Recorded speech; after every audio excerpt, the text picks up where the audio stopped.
Saya suka topik ini ya, karena walaupun ini bulan mengenal awareness ya tentang autism, kadang 1 bulan kan sudah lewat, ini sudah bahkan ini hari terakhirnya April. Kita berasa terus gimana lanjutannya. Jadi saya ada tema bahwa sebenarnya autismnya bukanlah akhir dari segalanya ya, it's never the end. Ya. Dan mungkin Anda nanya, maksudnya apa ini ya? Apa sih? Kok nggak segalanya? Maksudnya apa ya? Maksudnya anak kami masih perlu dibantu dan yang lain. Ya benar. Jadi walaupun ada 1 bulan awareness, kita lihat bahwa sebenarnya anak kita masihlah yang bisa kita bantu ya. Nah, kenapa autism itu bukan akhir segalanya ya? Karena menurut saya dan menurut beberapa juga ahli ya, anak-anak kita lebih dari sekedar diagnosisnya mereka. Jadi yang sering saya temukan, kalau anak itu sudah didiagnose sesuatu, ya autism, ADHD, disleksia, dispraksia, global developmental delay, maupun apa saja labelnya ya, itu dibawakan kepada label ke anak itu. Dan yang terjadi, kita tidak lihat lagi sebenarnya anak itu, tapi kita lebih lihat kepada diagnosisnya. Dan bilang, ini anak autis. Dia memiliki ADHD. Oh, dia begitu karena dia disleksik. Jadi banyak kata-kata ini yang kadang mengurangi sebenarnya anak kita itu. Karena anak-anak kita sebenarnya memiliki potensi masing-masing. Itu kepercayaan saya, dan saya yakin bahwa banyak expert-expert juga yang profesional yang juga yakini ini. Gitu. Jadi apa yang kita lihat dari mereka hari ini, ya, mungkin tidak seperti itu besok. Kadang kita kejebak ya sebagai, bisa juga seorang profesional, atau mungkin bisa jadi seorang orang tua atau keluarga atau bagaimana, melihat, oh anaknya begini ya, sampai kapan? Ada kayak begitu, seperti gitu.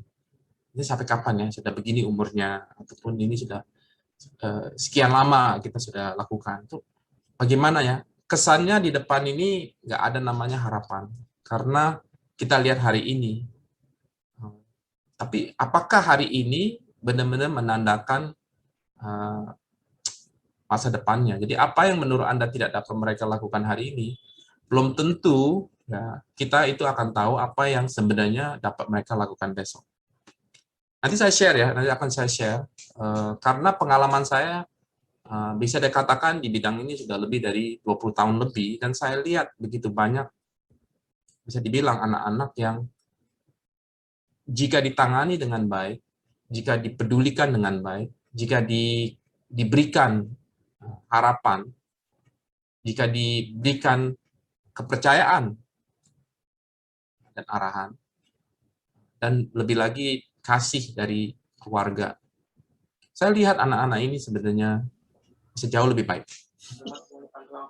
Dan yang terjadi, kita lihat bahwa mungkin hari ini begini ya, dengan kita berjalan dengan mereka, besok hari mereka sudah progres lebih daripada hari ini. Dan tapi kalau kita ngomong progres ya, anak-anak berbeda progresnya. Bukan berarti bahwa saya mengatakan besok anaknya tiba-tiba jadi sembuh begitu ya, kan ada istilah begitu, bagaimana sembuhkan anak saya. Bukan masalah kesembuhan, tetapi bagaimana anak ini bisa bertumbuh dan belajar dan memiliki keterampilan-keterampilan, sehingga keterampilan itu mulai dibangun jadi fondasi, dan itu dibangun semua menjadi anak yang bisa lakukan hal-hal yang diperlukan untuk kehidupan dia sehari-hari. Bahkan di akademis juga bisa, bahkan untuk pekerjaan, bahkan hal-hal yang lain yang mungkin waktu kita lihat sekarang belum tentu dia bisa lakukan hari ini. Saya nggak tahu siapa yang bunderin ini ya, tapi ya benar, ini benar. Harapan selalu ada. Harapan selalu ada. Jadi saya sekarang mau bagikan tentang pengalaman saya dan beberapa anak yang telah saya bantu ya, selama 20 tahun terakhir ini ya. Walaupun rambut saya nggak putih ya, maksudnya ya cukup lama lah di bidang ini ya. Dan waktu kalau saya katakan ini berapa anak, bukan bukan anak kecil aja. Yang saya tangani umur 10 ada, 20 ada, 30 ada, 40 ada juga. Bahkan dia lebih berumur daripada saya bahkan.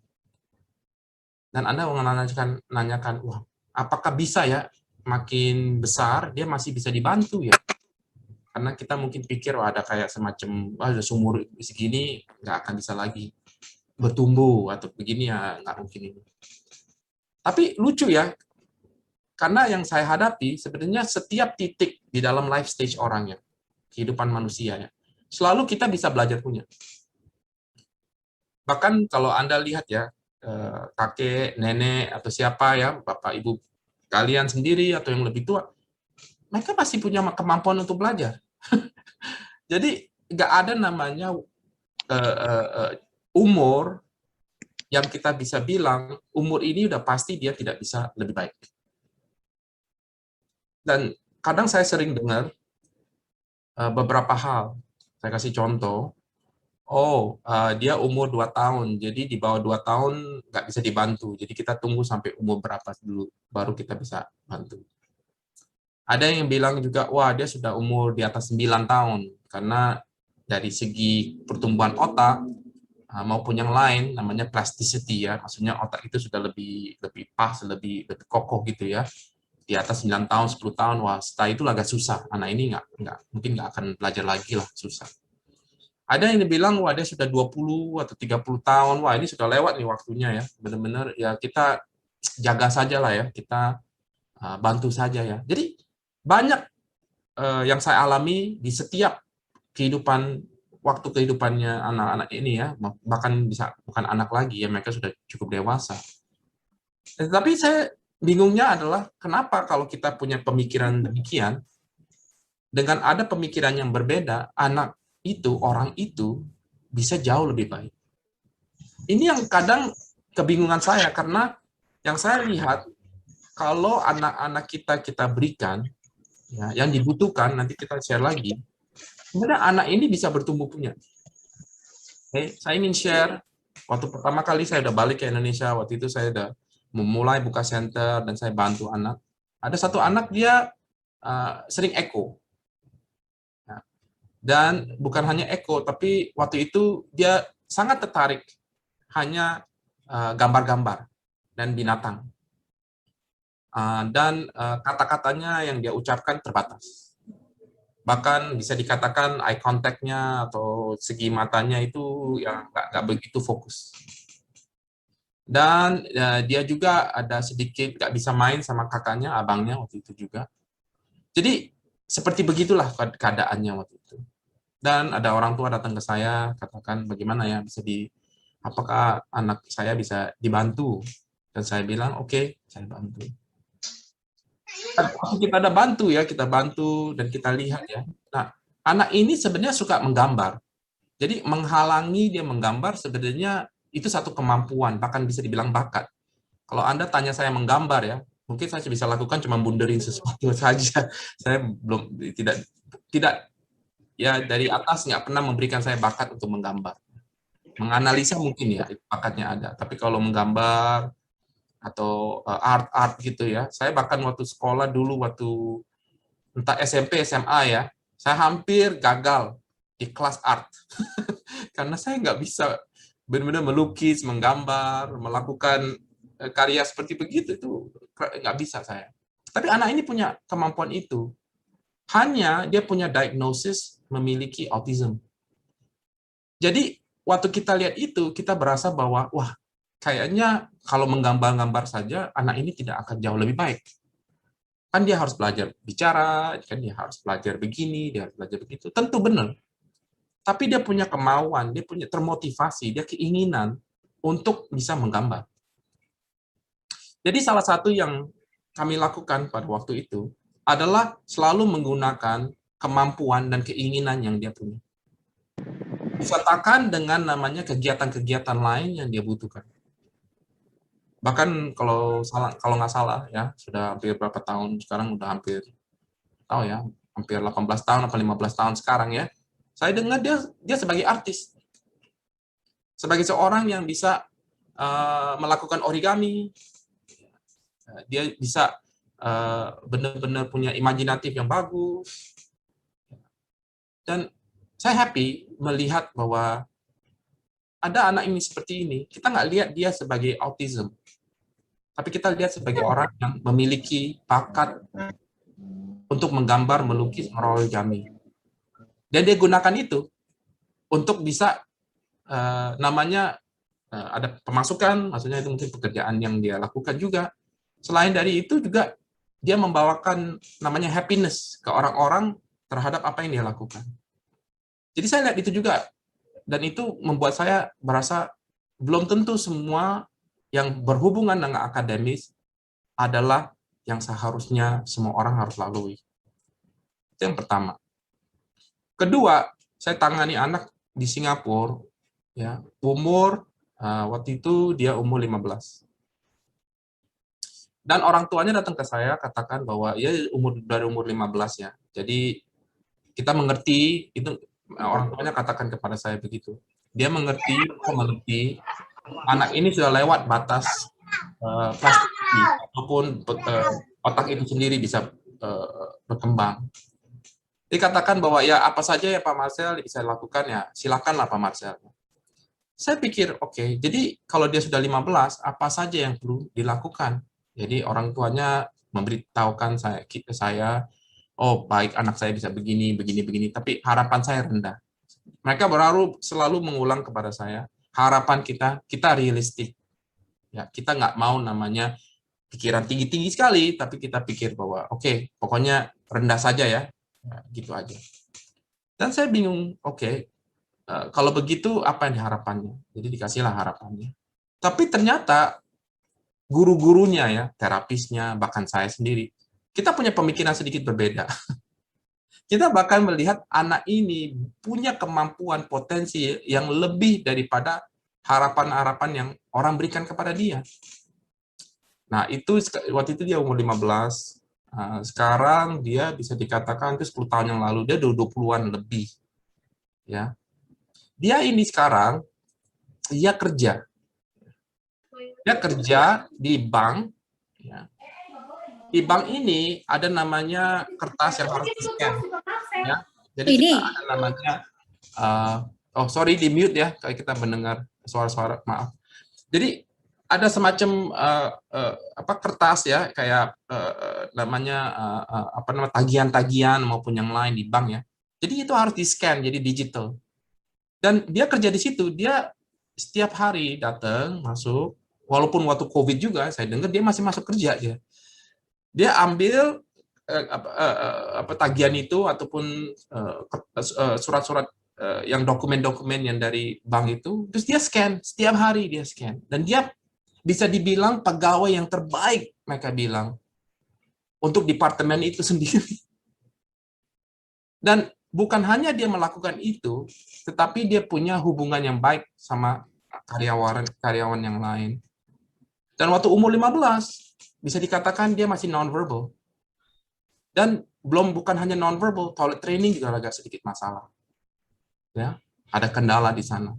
Dan juga bukan hanya toilet training kendala, tetapi dia nggak bisa naik bus sendiri. Karena di Singapura ini harus naik bus kemana-mana sendiri. Namanya independent traveler, ya. Yang sendiri naik bus.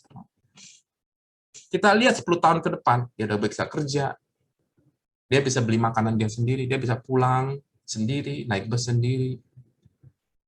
Dia bisa ada conversation ya, walaupun masih agak terbatas ya, sekedar apa yang dia suka maupun ada yang lain.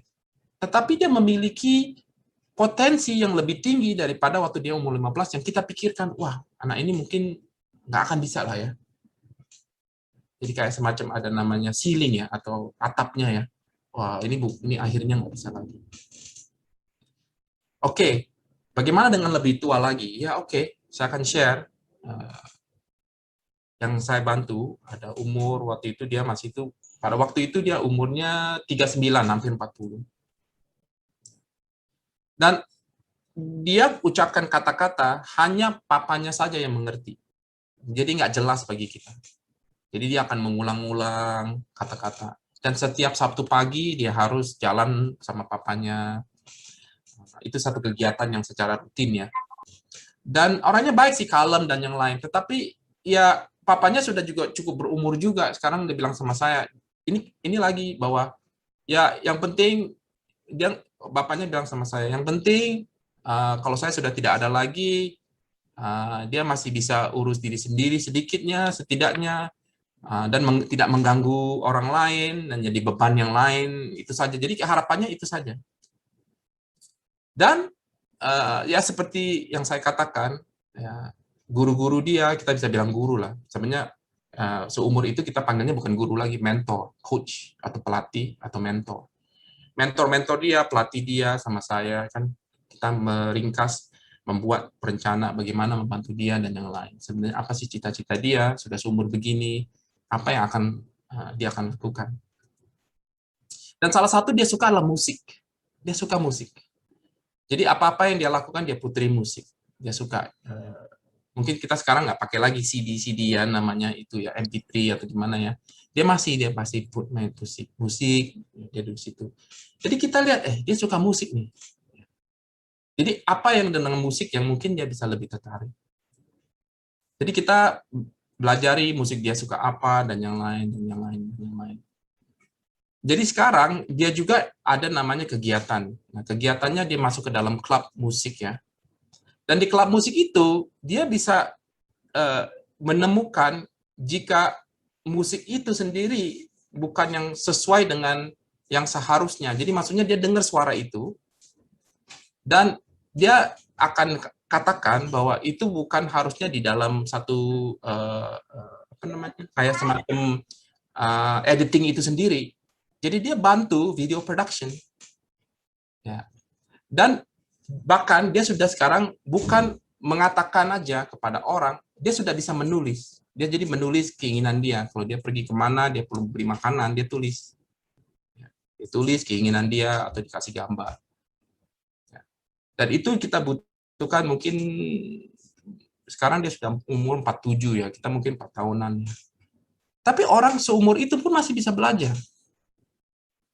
Dan saya mau katakan bahwa buat saya ya, saya happy melihat perkembangan. Dan tentu orang tuanya juga melihat itu sebagai satu kebanggaannya. Jadi harapan selalu ada. Jadi saya sharing hanya beberapa saja yang saya sudah sedang bantu atau bantu. Dan nggak pernah ya dari saya pribadi ya yang bantu anak ya. Anak itu nggak bertumbuh, nggak berkembang. Cuman sampai mana saja yang kita tentukan gitu.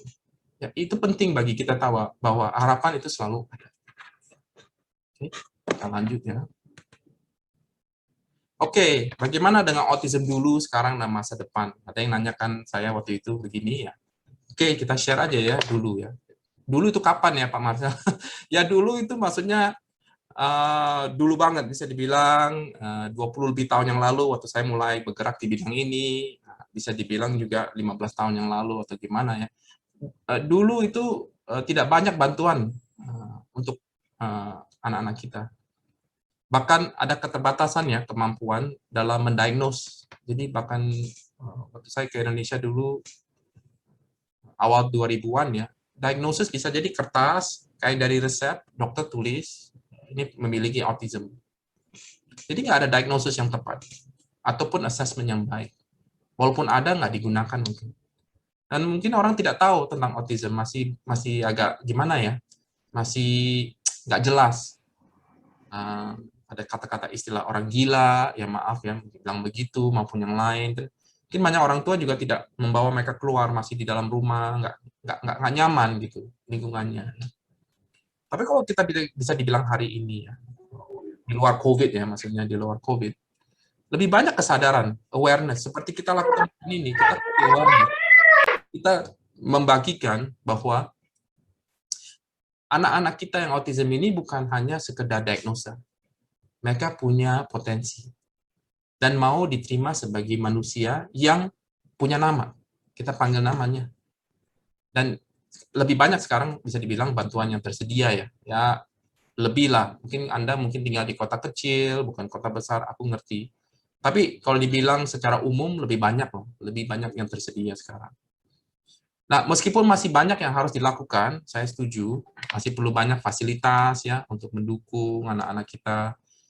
Masih perlu lebih banyak profesional yang memiliki keahlian untuk membantu. Ya, akhirnya cuma ada satu Pak Marcel atau satu siapa dokter ini ataupun yang lain.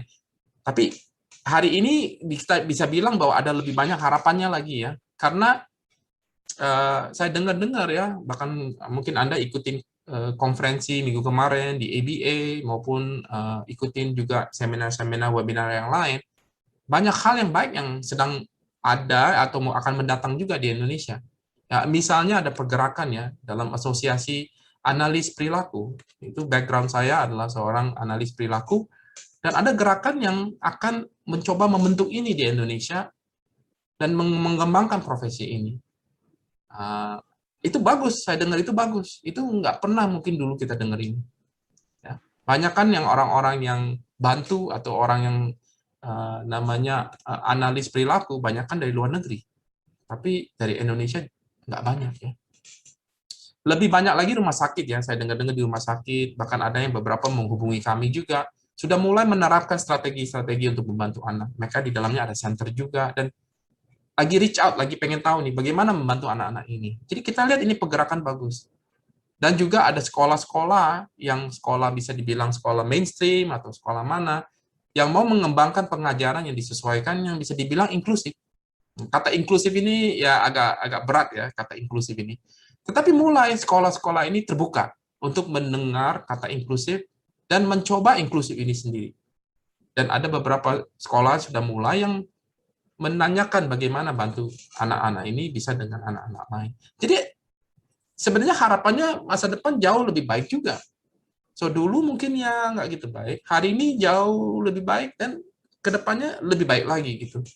So I think ya menurut saya this is going to be very good karena harapan itu ada. Nah, saya pernah mention ini di seminar di konferensi minggu kemarin kalau Anda ikut sesi saya. Tetapi saya rasa kebetulan ada kesempatan ini saya mengulang ini karena menurut saya ini penting. Okay.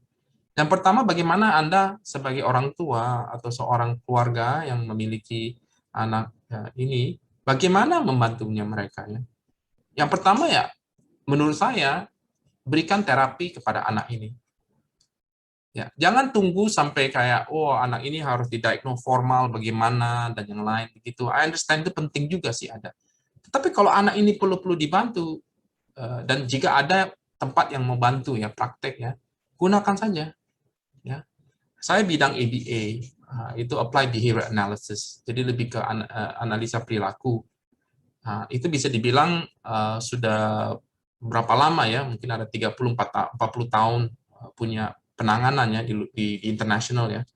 Dan Anda kalau ada namanya ABA Center yang bisa bantu anak Anda, saya sarankan dibantu di situ juga.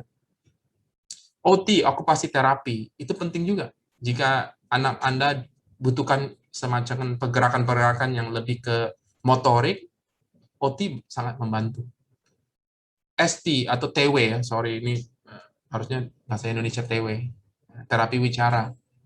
Terapi wicara membantu, mensuplemen, membantu bagaimana anak itu bisa berkomunikasi, bagaimana anak itu bisa berbicara lebih baik lagi, dan ada cara-caranya mereka. Dan ada praktek-praktek lain yang terbukti, yang pakai gunakan evidence base, ya. Anda lakukan itu. Jangan dibiarkan anak ini tidak dikasih bantuan. Yang kedua, baik kalau Anda bisa bekerja dengan para profesional, ya. Maksud saya profesional dalam arti dia punya keahlian untuk menangani anak-anak ini. Jadi profesional ini harus memiliki keahlian ini. Nah, keahlian ini ada dua hal yang mereka miliki kan. Yang pertama memiliki ilmu, ya kan? Kedua memiliki namanya pengalaman. Sehingga kalau dua-duanya ada dan dia cukup lama di bidang ini ataupun cukup berhasil, dia punya keahlian. Jadi kalau Anda bekerja sama para profesional, anak itu akan jauh lebih baik daripada sebelumnya. Yang ketiga sebagai orang tua ya Ini saran saya adalah menghadiri pelatihan orang tua. Ya, Anda perlu kalau memungkinkan ya, ikut pelatihan-pelatihan yang diberikan. Saya tahu di PIS ada, di CI ada, di tempat-tempat lain ada, di tempat-tempat center lain ada. Saya rasa pelatihan itu penting, karena gini, kalau kita sebagai orang tua memiliki anak autism, saya yakin Anda tahu anak Anda. Tetapi bagaimana Anda bisa melatih anak itu? Bagaimana Anda bisa membantu anak itu? Jauh lebih baik kalau Anda sudah dilatih. Dan dilatih dalam bidang apa? Dilatih dalam bidang bagaimana menghandle tantrum itu sendiri, bagaimana membantu supaya dia bisa lebih banyak mengeluarkan kata daripada dia hanya gunakan tangannya. Jadi pelatihan-pelatihan ini sebenarnya targetnya membantu bagaimana Anda sebagai orang tua bisa menjadi tambahan fasilitator untuk menjalankan bantuan buat anak itu sendiri. Dan profesional itu yang akan kasih arahannya. Yang keempat, ini penting juga seperti sekarang ya, Anda gabung seperti begini, maupun gabung di dalam satu Facebook ataupun kumpulan komunitas. Bergabung dengan komunitas penting, ya. Karena di situ Anda bisa dapetin namanya best practice ataupun usul-usul lain maupun wawasan-wawasan yang lain yang mungkin Anda tidak dapatkan kalau Anda sendiri. Jadi komunitas-komunitas ini sekarang mulai banyak nih. Dulu saya jarang ya, maksudnya dulu-dulu sekali sebelum ada nama Facebook atau Instagram atau apa TikTok ataupun yang lain, nggak ada komunitas ini, harus kumpul. Tapi sekarang dengan adanya sosial media maupun yang lain, mempermudah kita punya namanya jaringan, membantu kita pada waktu kita benar-benar mau mengerti sesuatu atau mencari tahu sesuatu ya. Jadi komunitas itu sangat membantu, bantu mental health kita, bantu kita bahwa ada orang-orang sekeliling kita yang mengalami hal yang sama juga, ya, tantangan yang sama. Yang kelima, pertahankan pola pikir positif. Walaupun ini terakhir, tapi saya rasa ini paling susah. Ya. Dan saya tahu untuk kepada bapak ibu, Anda sama anak bapak ibu 24 jam setiap hari. Maksudnya dia tinggal sama Anda, nggak gampang ya melihat keadaannya. Bahkan kita pikir wah ini bagaimana ya. Tetapi penting kita punya pola pikir positif, karena kalau kita tidak memiliki pola pikir positif ya, kita akan menaruh anak itu dalam segi obus ya, atau satu tekanan ya, bahwa anak itu hanya bisa lakukan ini dan tidak bisa lihat lagi luas bagaimana dia bisa keluar dari box itu. Jadi pikiran positif melihat bahwa oke, mungkin anak saya begini saat ini, tetapi kedepannya akan jauh lebih baik ya.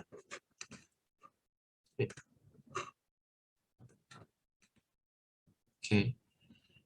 Anda kalau ikutin Instagramnya PIS ya, Anda bisa lihat bahwa ada beberapa kayak posting-posting di gini yang bisa Anda dibantu, seperti kenapa membutuhkan assessment, dijelaskan bahwa keseluruhan meneliti kekuatan, bahkan merancang program.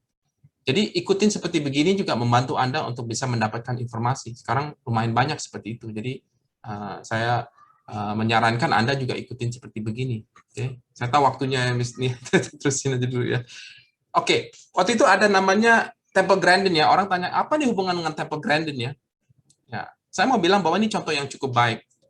Dia penyandang autism yang sekarang berusia 73 tahun. Jadi dulu banget dia salah satu yang awal-awalnya yang pernah didiagnose ya. Waktu itu dia masih non-verbal, dia nggak bisa bicara apa-apa waktu usia muda. Sekarang dia adalah profesor di salah satu universitas. Dan tahun 2010 dikatakan dia menang penghargaan 10 orang yang paling pengaruh di dunia. Dia menang di kategori pahlawan. Dan ada film tentang dia. Ini filmnya tuh, Anda bisa lihat di gambarnya ini. Si Claire Danes ini, dia sebagai seorang aktris, dia memainkan Temple Grandin. Dan saya mau nunjukin bahwa saya ketemu dia langsung. Ini berapa tahun yang lalu saya ketemu dia, dan saya tanya kepada dia, maksudnya apa yang Anda bisa kasih namanya saran ya kepada orang tua ataupun saya sebagai seorang yang melatih dan yang lain. Dia selalu bilang, ini yang dia bilang sama saya, there is hope always. Selalu ada harapan. Don't give up. Itu yang dia bilang sama saya, aneh ya. Dia bilang begitu sama saya, don't give up. There is hope. Kata-kata dia singkat, itu saja yang dia katakan. Sampai hari ini saya nggak lupa nggak ketemu dia di sana ya. Oke. Sekarang sisa waktunya ada 2 pertanyaan yang sudah ditanyakan di Instagram waktu itu, jadi saya akan mencoba jawab. Jadi Anda nggak perlu tanyakan ini lagi. Apakah anak dengan ASD setelah dewasa menjalani aktivitas seperti orang tipikal? Jawaban saya ya dan tidak. Oke, menurut saya dengan bantuan dan terapi yang tepat, anak dapat mengembangkan keterampilan dan seiring waktu, keterampilan ini akan membantunya dalam aktivitas kehidupan sehari-hari. Walaupun ini setiap anak berbeda, nggak bisa kita bilang satu anak berhasil, ini akan berhasil sama, enggak. Keberhasilannya itu beda-beda. Jadi, sebagian anak melakukan lebih baik daripada yang lain. Tetapi intinya jangan khawatir tentang masa depan. Beri bantuan yang dibutuhkan hari ini, karena itu seperti Anda sudah bantu hari ini, itu jauh akan berkembang anak itu sendiri. Yang terakhir ini ada pertanyaan yang kedua bagi saya itu bagaimana mengetahui serta menggali potensi pada anak autis ya. Ya, seperti anak-anak yang biasa juga ya, bagaimana kita menggali potensi anak ya, itu sama juga. Ya. Kita harus mengenal kekuatan dia. Oke, kita harus mengenal kemampuan dia. Kita harus mengenal kesukaan dia, dan dari kekuatan, kemampuan, kesukaan, kita gunakan namanya strength-based and interest-based development. Strength masuk kekuatannya, interest maksudnya kesukaannya. Kita gunakan itu sebagai landasan untuk mengembangkan potensi dia. Itu kenapa saya katakan setiap anak mempunyai potensi. Oke. Dengan itu, ini Anda mau hubungi kami di sini, ada email, ada website-nya, ada Instagram yang Anda ikutin waktu itu. Nah, dengan itu saya mengucapkan terima kasih dengan waktu yang diberikan. Terima kasih Pak Marcel. Ya, tentunya tadi ya yang juga teringat sekali ya bahwa jangan pernah menyerah ya, don't give up, dan selalu ada harapan atau hope. Itu yang memang harus digarisbawahi, dan ternyata itu juga yang dimention oleh penyandang autis itu sendiri gitu ya Pak. Nah, kita sampai pada sesi tanya jawab. Ini udah banyak juga nih yang udah chat, tuliskan pertanyaannya di kolom chat, tapi saya akan berusaha untuk membacakan beberapa pertanyaan. Pertanyaan yang tadi sudah dijawab. Tadi sepertinya Pak Marcel juga sempat menjelaskan beberapa hal yang menjawab dari pertanyaan-pertanyaan yang ada. Saya tidak akan bacakan kembali. Dan kalau ada pertanyaan yang intinya sama, saya akan menjadikan satu pertanyaan, begitu ya. Nah, pertama Pak, apakah mungkin ya anak ABK autis ini bisa mendapatkan pekerjaan atau bagaimana gitu? Bisa nggak sih kalau pekerjaan? Dan ini dari satu orang ya Pak, ada beberapa pertanyaan. Dan yang kedua, apakah ada terapi perilaku yang tepat untuk anak ABK autis, di mana teman-teman saya sulit mendapatkan tempat yang tepat gitu. Nah, kendalanya memang di Indonesia memang beberapa orang tua itu sulit mendapatkan tempat terapi perilaku yang tepat gitu. Nah, mungkin Pak Marcel bisa jawab. Apakah mungkin mereka dapat pekerjaan gitu? Oke, pekerjaan ya. Ini penting bagi banyak orang tua ya, bahwa harapan kita anak kita makin besar, dia bisa namanya ada pekerjaan.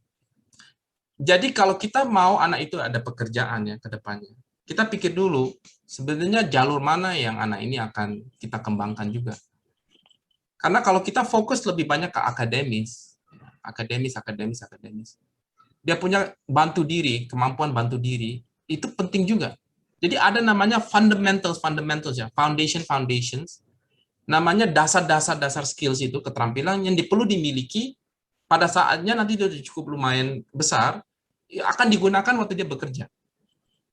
Salah satu adalah mungkin eye contact, yang pertama. Ya. Yang kedua adalah toilet training yang dia bisa lakukan sendiri.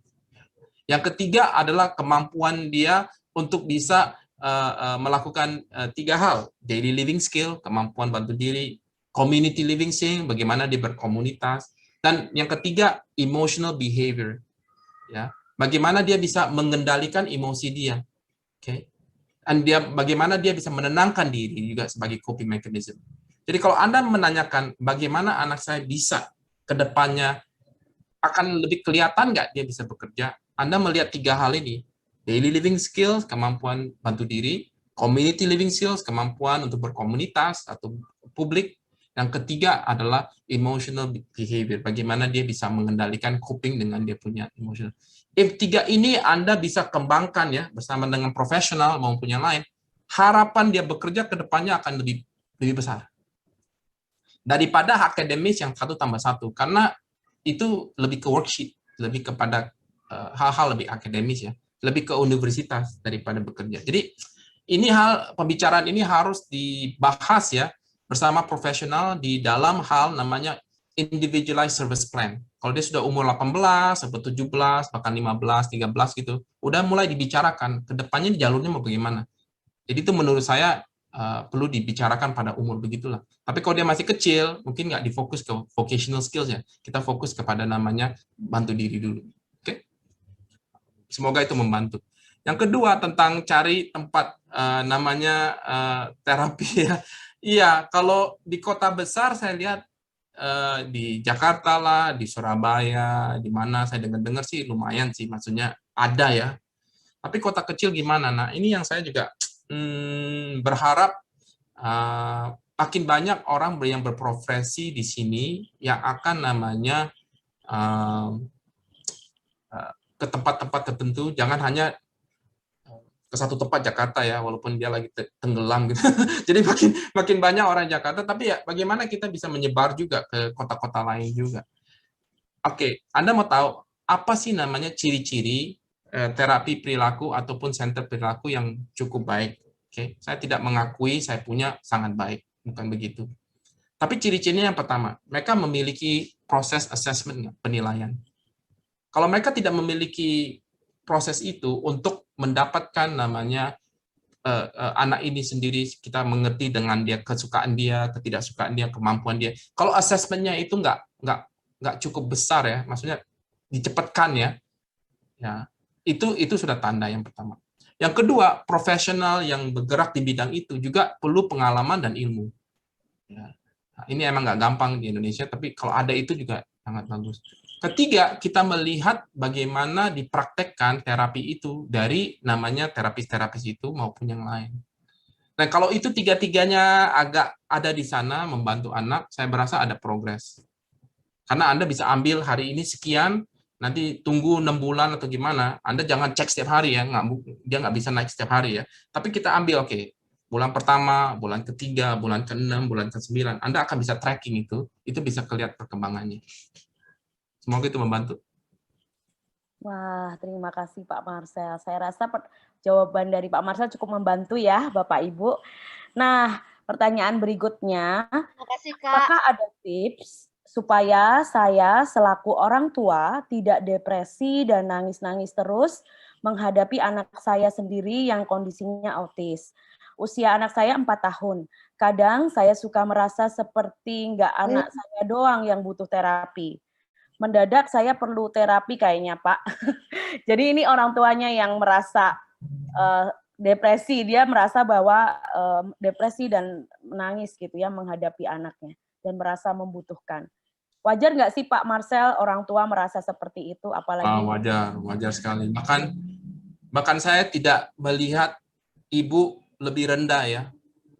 Oke, bukan berarti bahwa wah kita dapat anak itu diagnosis autism terus kita kayak nggak apa-apa begitu. Enggak. Anda karena peduli dengan anak, pasti berasa terbeban ya. Itu udah pasti.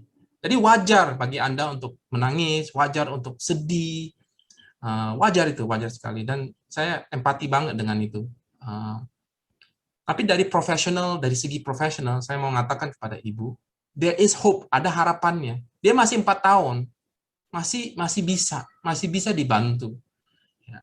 Kalau Anda sendiri berasa Anda sudah agak burn out ya, maksudnya sudah terbeban ya, maksudnya sudah nggak, stresnya tinggi ya, saya ngerti.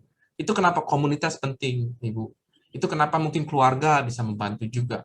Dan mungkin Ibu juga cari hobi, ya, cari sesuatu yang bisa membuat Ibu ambil waktu sedikit untuk lepas dari keadaan itu sendiri. Dan yang terakhir, kalau benar-benar Ibu berasa Ibu perlu terapi, ya, perlu counseling, perlu apa, ada. Nanti Peace juga bisa share ya, di kita juga ada semacam bantuan ya, namanya kepada orang tua. Tapi counseling center lain ada. Jadi tidak ada stigma bahwa Anda itu tersendiri, bahwa ini alami, kita hadapi sesuatu kabar yang tidak baik, pasti kita sendiri terimanya tidak baik. Tetapi jangan berasa putus asa.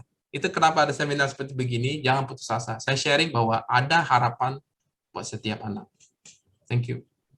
Thank you, Pak Marcel.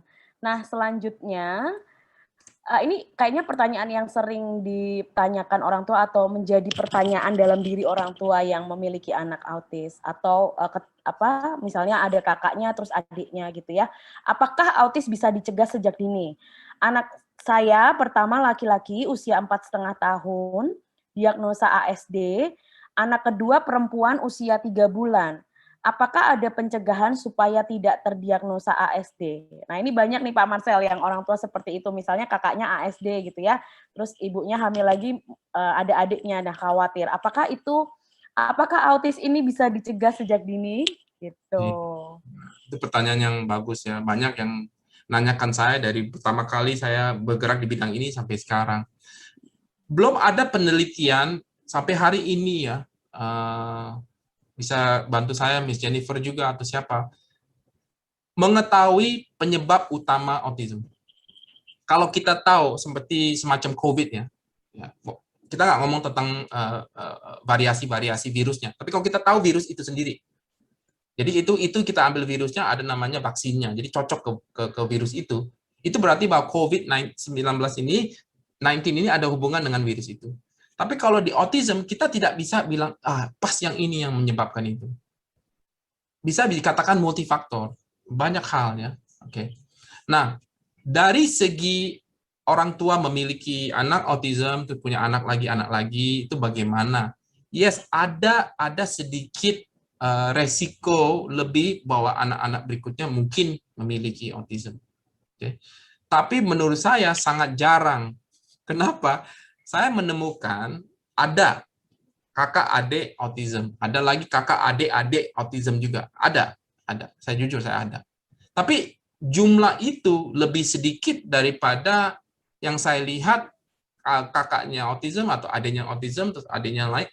Itu yang saya lihat lebih banyak. Ya, bahkan bisa dikatakan di centerpiece ini begitulah. Ya. Walaupun ada kita punya, maksudnya ada kayak anaknya 3 ya kalau nggak salah ya, tapi dua-duanya memiliki special needs gitu ya. Tetapi secara keseluruhan ya itu sedikit sekali. Ya. Jadi bagaimana Anda mencegah anak itu bisa sehat waktu dalam bersalin ya, maksudnya dalam proses kehamilan, ya ikutin apa yang dokter kasih tahu lah ya. Ikutin yang dokter kasih arahan. Tapi kalau Anda benar-benar mau menjaga lebih ya, sampai nggak mau anak saya autism atau gimana, ya makan jauh lebih sehat. Jangan ikutin, kalau Anda percaya dengan HP, apakah radiasi, jauhkan itu. Ya, jadi banyak hal yang lain bisa dilakukan. Itu demi kesehatan. Tapi belum ada penelitian mengatakan ini ada hubungannya dengan Anda memiliki anak autism. Jadi ini adalah semacam mitos lah. Masih sebagai rumor-rumor atau pembicaraan aja, tapi tidak ada. Jadi maaf, kesimpulannya masih belum ada namanya penyebab utama sehingga tidak bisa kita nyarankan apa sih yang harus dilakukan. Oke, baik. Terima kasih Pak Marcel. Pertanyaan berikutnya, selamat malam Pak Marcel, saya Afni asal Makassar. Anak saya saat ini usia 4 tahun 7 bulan dan cukup bermasalah dengan perilaku rigid yang bisa buat dia tantrum jika tidak sesuai dengan pola menurut. Mungkin tidak sesuai dengan keinginannya. Ya. Saya sudah coba break kegiatan terapi yang buat dia rigid dan coba acak kegiatan atau terapi biar tidak kaku, tapi tetap saja kembali lagi rigid. Menurut pengalaman Pak Marcel, apakah rigid ini bisa dihilangkan dan cara penanganannya bagaimana ya Pak? Karena cukup membuat problem behavior bermasalah. Oh, cukup membuat bermasalah. Jadi seperti apa Pak? Apakah perilaku rigid pada anak autis bisa dihilangkan? Oke. Rigid ini, terima kasih atas pertanyaannya ya Ibu ya. Jadi rigid itu ada namanya gradasi. Kita masing-masing juga manusia punya namanya kekakuan juga. Kita sudah namanya ingin di sini atau tidak. Saya kasih contoh ya. Oke. Kalau Anda pernah sekolah atau Anda pernah ikutin seminar kalau sebelum COVID ya, Anda pergi Ada beberapa meja, Anda duduk di situ hari pertama, mungkin 2 hari seminar. Hari kedua, Anda akan duduk di tempat yang sama juga. Walaupun kursinya banyak. Jadi ada semacam kenyamanan dari rigid itu. Jadi rigid itu membuat kita nyaman. Kita tahu prediksi bahwa kalau kita lakukan ini, kita akan dapatkan ini. Jadi anak ini rigid karena dia tahu apa yang dia akan dapatkan. Jadi kalau dia tidak dikasih apa yang dia dapatkan, atau itu sesuatu yang tidak sesuai, sehingga itu dia tantrum. Itu penyebabnya sebenarnya. Jadi buat kita itu harus bisa pelan-pelan ya. Maksudnya pelan ini pelan-pelan, ada intervensi. Bagaimana dia itu tidak selalu mendapatkan apa yang dia inginkan dan ditarik ulur itu sedikit. Enggak gampang emang sebagai profesional, gampang saya sampaikan, I know. Tapi sebagai orang tua akan beban berat di sini ya. Tetapi kalau kita ambil contoh, setiap kali dia marah, dia dapatkan permen. Dia marah, dia dapatkan permen. Dan ini terjadi ya, bisa dibilang berapa tahun atau berapa lama. Erat sekali nih, kuat sekali. Dia marah, dia dapatkan permen ini. Dia erat sekali. Jadi untuk kita mengurangi, pada waktu dia marah, kita harus tahan, jangan kasih permen. Pada saat itu sudah rendah, baru kita kasih. Jadi pada saat dia lebih tenang, lebih baik, dia mengucapkan sesuatu, saya permen atau ini, dan kadang-kadang kayak gelombang gitu juga tantrumnya. Dia ini habis kita mau kasih, naik lagi tuh, ya kita tahan lagi sampai dia turun. Jadi kita harus tahan ya, tahan cukup lama ya. Bagaimana mau bilang ya? Ya ini therapeutic approach lah ya. Ya. Tetapi kalau Anda bisa, itu yang menurut saya jangan selalu disamakan, namanya dieratkan ya, namanya marah, ada dengan permen. Jadi ini permen harus bisa dikasih pada waktu dia lagi rendah. Lagi nggak menunjukkan problem behavior itu sendiri sih. Ada prosesnya lah ya. Jadi Anda mungkin ini dari analis perilaku ya, maksudnya Anda bisa lakukan, ataupun di Makassar ada nggak ya? Kayaknya kalau nggak salah ada ya. Kalau nggak, mungkin Anda bisa gabung dengan center yang bisa memberikan arahan kepada Ibu. Thank you. Oke, Baik, thank Pak you. Mas, terima kasih banyak. Thank you. Oke, Ibu Afni. Semoga membantu ya jawaban dari Pak Marcel. Nah, ini amin. ada pertanyaan lagi. Saya memiliki anak ASD dengan gangguan komunikasi sejak usia 2 tahun sampai dengan 5 tahun 6 bulan usianya saat ini. Sejak usia 2 tahun 2017 sudah mengikuti terapi SI, TW, dan behavior sampai sekarang tahun 2021. Di usianya sekarang dia hanya bisa mengucapkan 3 kata, yaitu iya, nyam untuk makan, tutu untuk susu. Apakah verbal behavior sangat cocok untuk mengatasi gangguan komunikasi? Apakah di usianya saat ini masih diperlukan sensori integrasi? Dan apakah anak ASD dengan gangguan komunikasi dapat dites IQ di usia 5 tahun 6 bulan? Itu Pak pertanyaannya. Jadi ada 3. Apakah verbal behavior bisa mengatasi gangguan komunikasi? Terus apakah masih butuh SI? Dan apakah anak dengan gangguan komunikasi dapat dites IQ? Gitu. Yang ketiga, aku minta Bunia yang share ya tentang IQ. Yang kedua ini boleh saya share ya. Oke. Verbal behavior itu ya, ada satu, jadi ada ABA, ada ABVB gitu kan, maksudnya semacam begitu. Apakah bisa membantu? Menurut saya yes, bisa bantu. Kalau kita tahu tuh analisa perilaku ya, itu akan membantu. Cuma pertanyaannya, kadar dari pada terapi itu penting.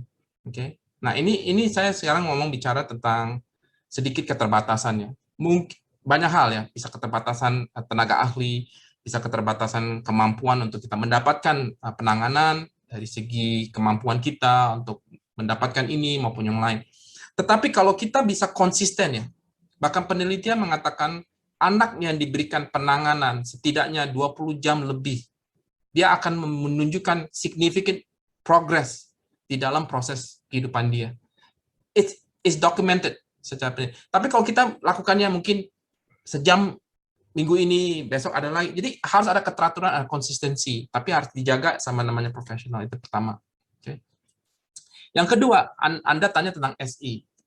Walaupun saya tahu SI, tapi saya bukan namanya yang cocok ditanyakan ke SI, karena saya tidak punya background SI. Tapi apakah saya tahu SI? Yes. Apakah saya kerjasama dengan orang-orang SI? Yes. Tapi untuk dikatakan, perlukah anak ini SI? Lebih baik saya tidak jawab itu. Anda nanyakan kepada orang ahli SI-nya sendiri maupun mungkin dibilang OT-nya ya. Nah, itu menurut saya itu jawaban saya yang lebih ini. Tetapi yang saya lihat, yang kalau saya share aja dari pengalaman saya, jika anak itu yang segitiga, bantuan anak autism biasa segitiga itu. Pertama ABA, kedua okupasi terapi, yang ketiga itu TW. Biasanya tiga-tiga nih, namanya segitiga ini core daripada penanganan buat anak-anak penyandang autism. Nah, yang tentang IQ, silakan Bu Nia yang share.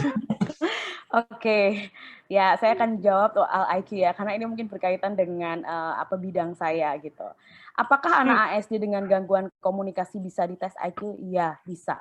Tetapi tes IQ yang seperti apa itu yang butuh diketahui.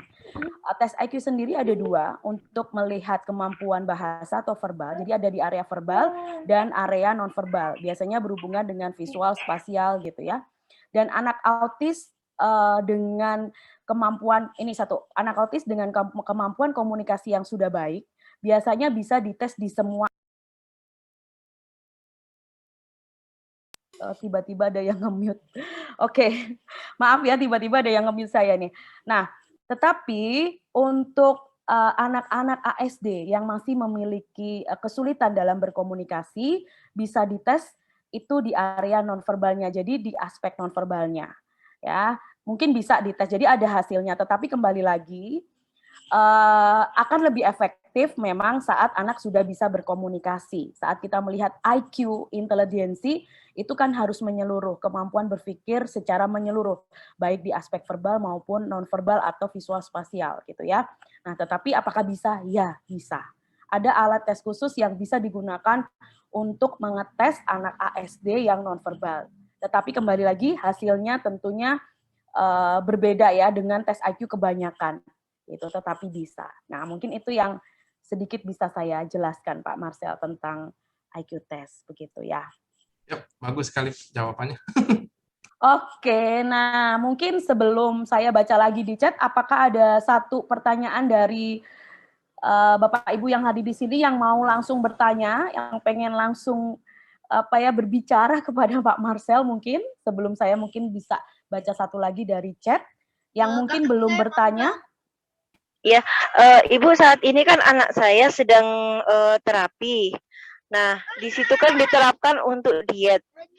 Mana yang lebih efektif, terapi atau diet? Karena saya lihat sudah melakukan diet pun perilakunya mungkin masih tidak menunjukkan yang signifikan ya untuk verbal maupun perilakunya. Terima kasih, Ibu. Baik, terima kasih Ibu Virgi. Mungkin Pak Marcel boleh dijawab? Iya, terima kasih atas pertanyaan itu. Itu bagus pertanyaannya. Banyak yang mengatakan itu ada semacam dia bisa diet atau dia terapi. Kalau saya bisa sampaikan, bisa nggak dia diet dan terapi? Nah, saya ulang ya. Jadi ada pertanyaan kepada saya, dia diet atau terapi? Atau orang bilang dia diet dulu baru terapi. Nah, saya bisa kasih sedikit perbedaan. Dia diet dan juga terapi. Karena diet ini sebenarnya berhubungan dengan namanya kesehatan. Contoh, siapa saja di antara kita, kalau sering kita makan namanya goreng-gorengan, bilang ya, yang suka kita itu, terus kita berhenti, itu kita dietnya, kita makan sayur. Sayur yang mungkin direbus, atau di bagaimana, yang lebih sehat, itu bagus kesehatan buat kita. Jadi buat anak-anak yang memiliki namanya alergi terhadap susu, telur, udang, keju, apa saja, karena dari segi kedokterannya ini anak punya namanya reaksi terhadap ini. Ya bagus, jangan dikasih. Maksud diet itu bagus. Tetapi harus disertakan dengan terapi, karena terapi itu adalah fundamentalnya supaya dia bisa mendapatkan keterampilan yang berbeda daripada kemampuan yang dimiliki hari ini. Nah, itu cuma hanya melewati terapi. Terus kalau Anda tanya terapi mana, ya tadi saya share tiga segitiga itu, biasanya yang core adalah ABA, Applied Behavior Analysis atau terapi perilaku, ada lagi OT, okupasi terapi, maupun ada terapi bicara. Ini biasanya segitiga. Ada lagi terapi-terapi lain, tapi biasanya kita mulai dari tiga ini dulu sebagai bantuan anak ini. Ya, semoga itu membantu, Ibu. Terima kasih, Pak Marcel. Oke, semoga membantu ya Ibu. Nah, karena waktu kita ini sudah sedikit lagi ya. Saya saat baca satu ini banyak banget pertanyaan dan mohon maaf apabila pertanyaan Bapak Ibu belum sempat kami bacakan. Ya, karena ada banyak pertanyaan, saya cukup merangkum ya, dari tim kami merangkum beberapa pertanyaan yang hampir mirip-mirip. Nah, ini ada satu ya, yang terakhir Pak Marcel. Mungkin berkaitan dengan bagaimana behavior therapy bisa membantu. Pak, saya mau tanya, anak saya usia 2 tahun 5 bulan, belum mengeluarkan kata satupun, fokusnya bisa dibilang sangat minim. Bagaimana cara mengajarkan sikat gigi ya, karena area kepalanya sangat sulit disentuh. Kalau sisiran tidak nyaman, pakai masker tidak mau, mangap untuk membuka mata atau mangap itu ya, untuk makan masih susah gitu. Kira-kira seperti apa Pak Marcel dari dari behavior therapy? Ngajarinnya kayak gimana ya? Ya, thank you untuk pertanyaannya. Benar, untuk punya masker, untuk pakai masker bukan sesuatu yang namanya keterampilan sebelum COVID. Semua orang punya hadapi hal yang sama. Bahkan kalau kita nafas biasa dengan pakai itu, saya pun merasa nggak enak rasanya, ininya sendiri, teksturnya dan yang lain. Jadi bisa jadi kelihatannya anak ini kalau dipegang ini dan yang lain, dia nggak begitu suka. Maksudnya hal-hal yang di sekitar di dalam muka dia ini sendiri. Dan ini satu kebiasaan bagi dia, sudah lama ini terjadi paling. Jadi pertanyaannya bagaimana kita mengajarkan dia untuk menggunakan masker, sikat gigi, sisir rambut maupun inilah namanya kemampuan daily living skills, kemampuan bantu diri. Dan ini ada prosesnya, Ibu.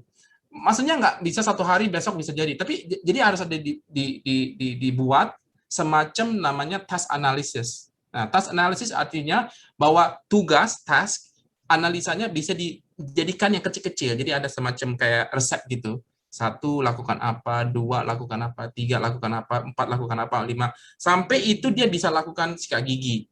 Jadi ada satu macam proses pakai masker, proses di mana. Jadi masing-masing itu ada prosesnya, kita bantu anak itu sendiri ya dengan itu. Dan itu perlu waktu ya, maksudnya nggak satu hari. Jadi mungkin satu proses satu dulu dan yang lain.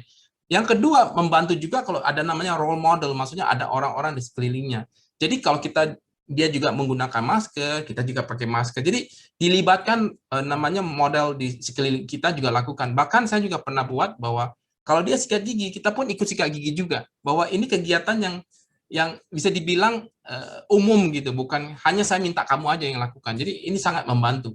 Tetapi kalau Anda bisa gunakan test analysis itu bersama dengan ada profesional yang bisa bantuin Anda, dan bisa jadi dilakukan secara teratur ya, mungkin Senin, Rabu, Jumat, terus ada lagi weekend berapa. Jadi dilakukan ya berapa lama ya. Maksudnya kita tegas aja yang melakukannya secara rutin ya. Saya rasa dalam waktu 2 bulan setengah akan ada perkembangan yang baik. Mungkin belum totali dia pakai masker atau sikat gigi yang tepat, tapi setidaknya sudah ada namanya beberapa proses itu ya dia sudah namanya memiliki mastery atau kemampuan untuk melakukannya. Jadi jangan give up, Ibu, ada harapan ya. Oke, terima kasih Pak Marcel. Nah, mungkin bagi Bapak Ibu yang masih ingin bertanya, yang belum mendapatkan kesempatan, atau mungkin ada yang masih pengen bertanya lagi lebih lanjut, nanti boleh email ke kami ya. Mungkin nanti kami akan menjawab, dari tim EBA juga akan menjawab, kalau memang itu berkaitan dengan EBA terapi. Saya mengucapkan terima kasih banyak untuk Bapak Marcel yang sudah meluangkan waktunya dan bersedia untuk memberikan ilmu dan sharing pengalaman yang mungkin sangat luar biasa bagi kita ya, yang baru mengerti atau mungkin kita yang memiliki anak berkebutuhan khusus atau autis. Semoga bisa memberikan manfaat dan menambah informasi sehingga kembali lagi kita tidak menyerah ya, don't give up dan tetap mempunyai harapan atau fokus.